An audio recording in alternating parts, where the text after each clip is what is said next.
maps, and another is door maps. Vertex shader applications. The application here is using vertex shader, smoothing vertices. The application here is morphing, wave motion, or fractals. Fractals image.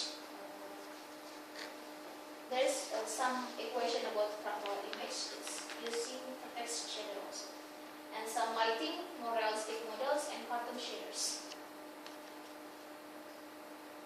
This is some code for wave motion vertex shader.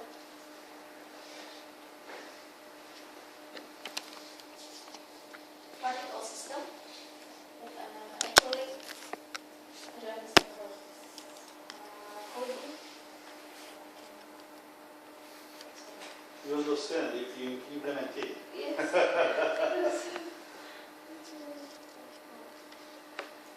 This fragment shader applications. It's a texture mapping. This smooth shading. I think. But here, there is no texture here. Just smooth shading with some light here. But another one is environment mapping. There is some illusion about what kind of image in environment. And bomb mapping, as I said before, there is some illusion about the curves. Cube maps. We can form a cube map texture by defining 6 2D texture maps that correspond to the size of a box. Supported by OpenGL also. Also supported in GLSL through cube map sample. Nine, you used some color here for some really similar mapping. I'm trying to apply some texture maps. Texture coordinate must be in 3 dimensions. And this is the basic idea of environment map. This reflection factor to locate texture in cube map. This is some illustration. But how environment map works. Environment maps with shaders. Environment map usually computed in world coordinates, which can differ from object coordinates because of modeling matrix. May have to keep track of modeling matrix and pass its shader as a uniform variable. And also can use a reflection map or refraction. The environment maps also called as refraction or reflection map. For example, to simulate water. We want to make an image such as water. There is some reflection from the water. We can use environment maps. This reflection map vertex shader. And the other one is reflection map fragment shader.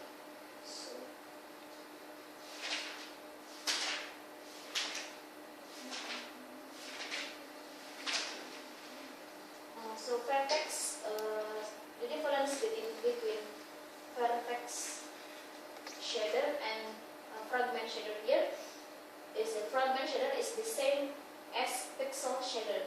But vertex shader can manipulate the attributes of vertices, which are the corner points of your polygons.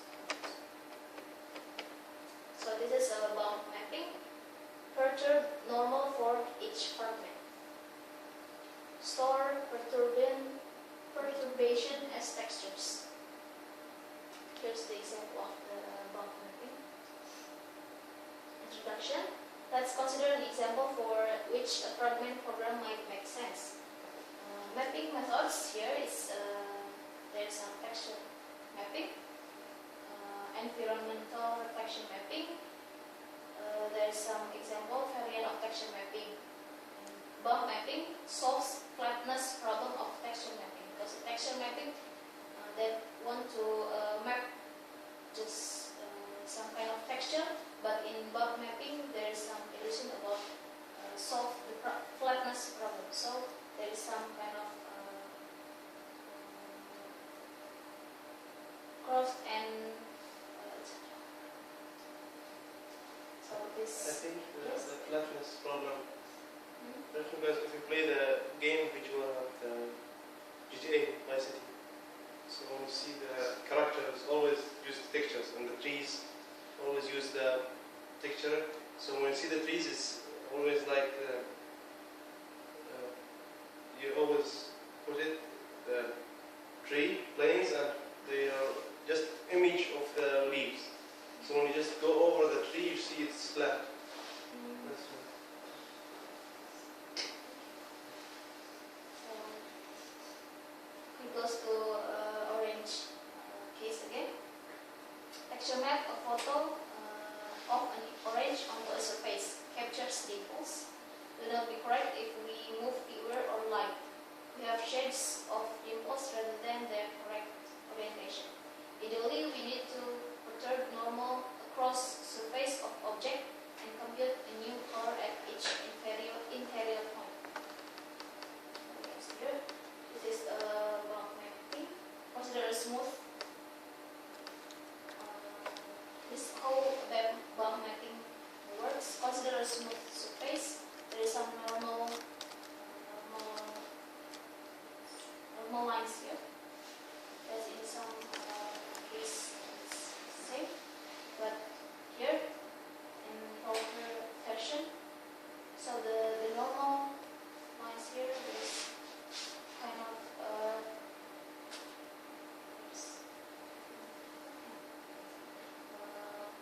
that's different.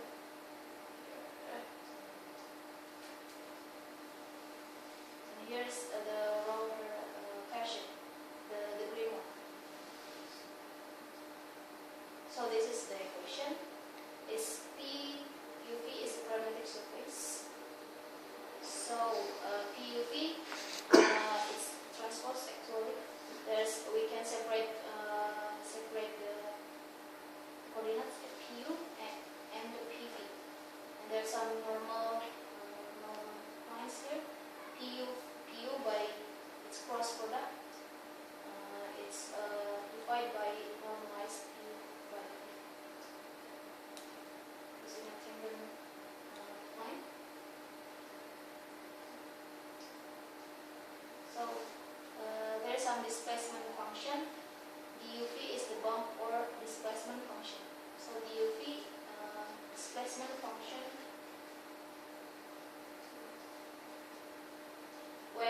the value of DUV is very small than 1.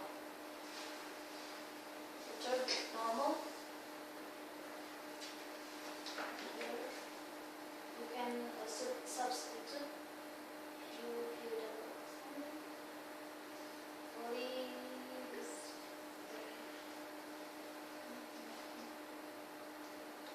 Can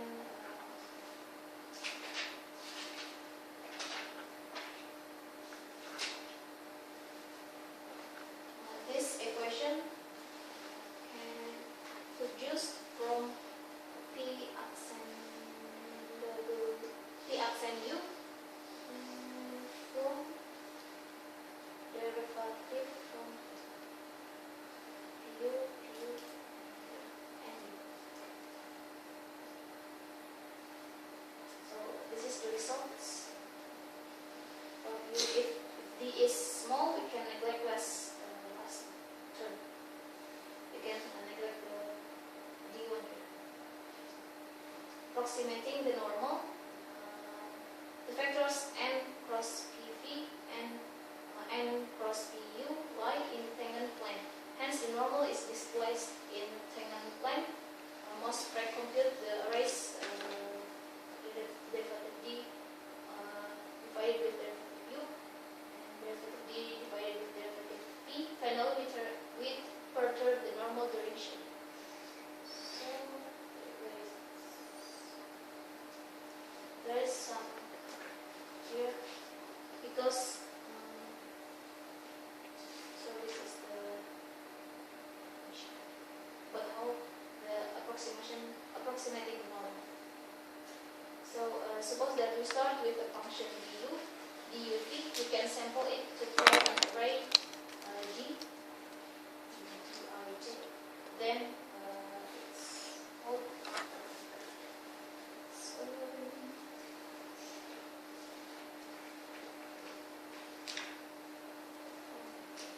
it's this called the normal.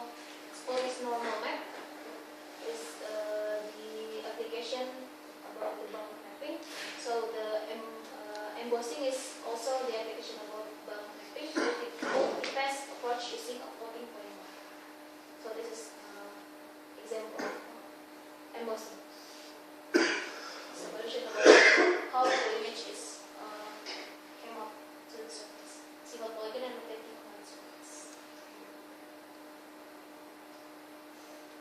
How to do this? The problem is that we want to apply the perturbation at all points on the surface. Cannot solve by vertex lighting unless polygons are very small. Really want to apply to every fragment. Can't do that in fixed function pattern, but can do with the fragment program. It's a fragment program, as I said, related to fragmentation.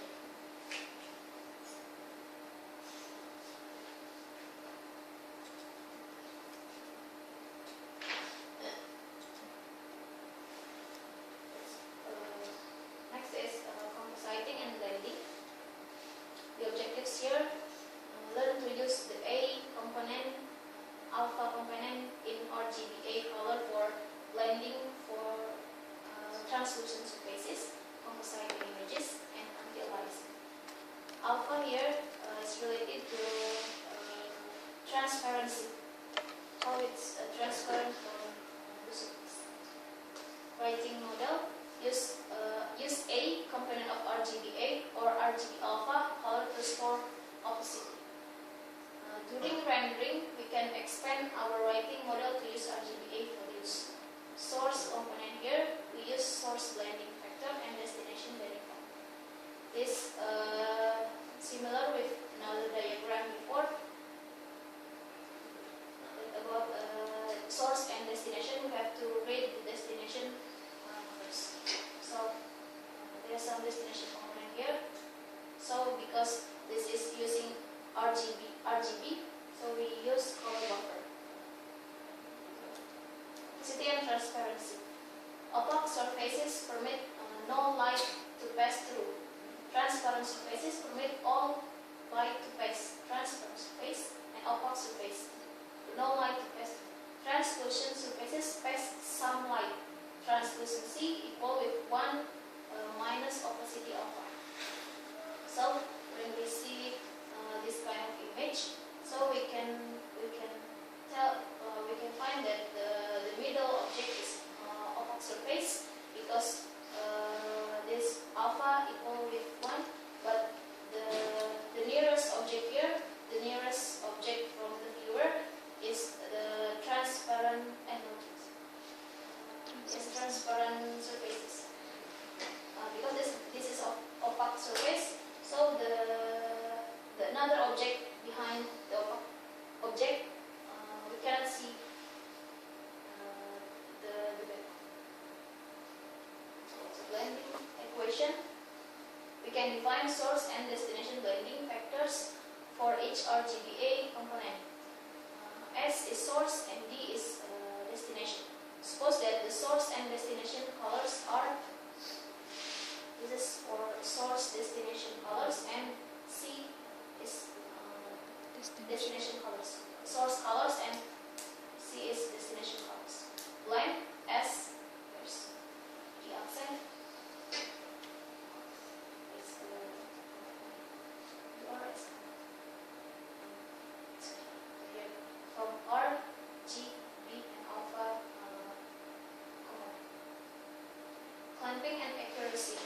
All the components RGBA are clamped and stay in the range 0 and 1. So the value for RGB and A is the range from 0 to 1.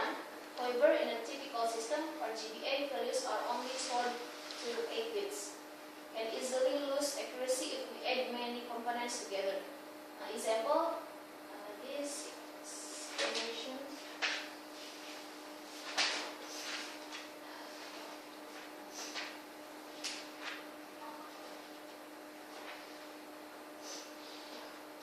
is when we define all color components by n to the point pointing. This is the basic idea of this.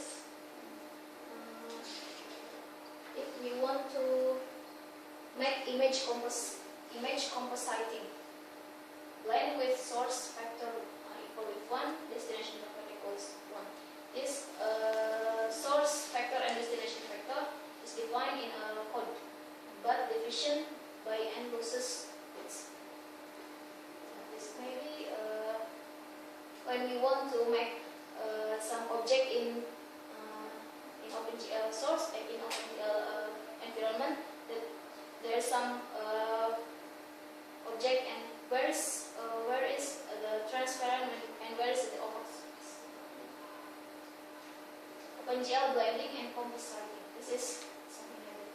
Must enable blending and fix source and destination factors. GL enable, GL blend function. This, before source factor and destination factor, we can define it with 1 or 0 or only certain factors supported.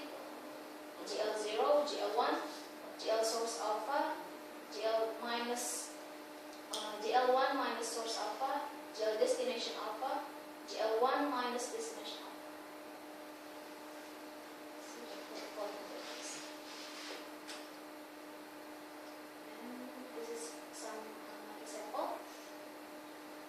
Suppose that we start with the opaque background color. The background color is opaque, and then this color becomes the initial destination color.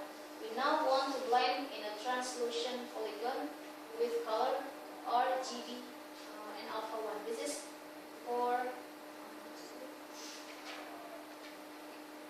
the destination. Select GL source alpha and GL1 minus source alpha as the source and destination blending factors. Here's actually there is some equation in the book, but the size not contain the equation. Now this formula is correct if polygon is either opaque or transparent. Opaque and translucent polygons. Suppose that we have a group of polygons, some of which are opaque and some translucent. How do we use hidden surface removal? Opaque polygons block all polygons behind them and affect depth buffer. Translucent polygons should not affect depth buffer. So this is the render with GL depth. So the solution is render with GL depth mask, which makes depth buffer read only. So sort polygons first to remove order dependencies. The same case with another one in the previous slide, that we want to make some kind of sort object in where's the transparent, where's the opaque surface. So another problem is line aliasing. Ideal raster line is 1 pixel wide. All line segments rather than vertical and horizontal segments partially covers pixels. But there sometimes lead to the JGIS or aliasing. Similar issue for polygons, but this is for lines. So how to make it anti-aliasing? The alpha channel here is proposed to make it anti-aliasing. So can try to color pixel by adding a fraction of its color to the frame buffer. Fraction depends on percentage of pixel covered by fragment. Fraction depends on whether there is an overlap. Here's some object, there is no overlap here, so this is safe. But how if the case is overlap? How we can define the overlap one? And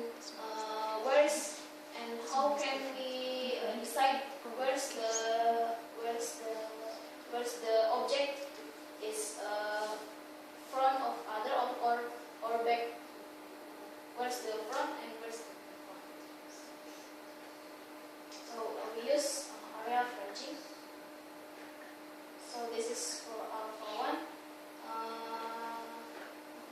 The transparency value for the object 1 is alpha 1 and transparency value for the object 2 is alpha 2. So the value for overlapping area here is using area tracing. This equation is alpha 1 plus alpha 2 minus alpha 1 multiplied by alpha 2 as blending factor. So this is OpenGL tracing. Can enable separately for points, lines, or polygons. GL enable. So this is code. So another is physical models. Dealing with translucency in a physical correct manner is difficult due to the complexity of the internal interactions of light. And here's the source of light and matter, ray, and projection. Interactions of light and matter. Matter here is ray and projector. So we can neglect about the bias using a pipeline. So the solution is using the pipeline right here. So when we see the image here, it's about the transparency. This image. How many slides do you have? 19. I think there's five slides in. It's a final? Yes. Okay, final set. Otherwise you can have a fake. So. Oh. Further dependency, is this image correct? I believe probably it's not, because we cannot see it. We can decide where is transparent and where is the opaque object. So it's blending function or order dependent. So actually the fog here, there is no explanation in the book, but I still think just read it. We can composite with a fixed color and have the blending factors depend on depth. Simulates a fog effect. Blend source colors S and fog colors F by here the equation. F is the fog factor using exponential or Gaussian or linear depth queuing. Duplicated but can recreate. Maybe fog illusion. So in the book, this is called the fog function. Z means here this distance, and here is attenuation. The curve here is exponential function. This is A, E, power means Z. So one is accumulation techniques. This is maybe have to go to accumulation buffer, because there is no such related to the here. Compositing and blending are limited by resolution of the frame buffer, typically 8 bits per color component. The accumulation buffer was a high resolution buffer, 16 or more bits per component, that avoided this problem. Could write into it or read from it with a scale factor. It here refers to accumulation buffer. Slower than direct compositing into the frame buffer using accumulation techniques, but now deprecated, but can do techniques with floating point frame buffers. This is such another application from this compositing. And another application is compositing, image filtering or convolution, and Hall-Syn anti-aliasing and depth of field. Another is motion system. Thank you for your attention. Okay, thank you. So we will break, okay?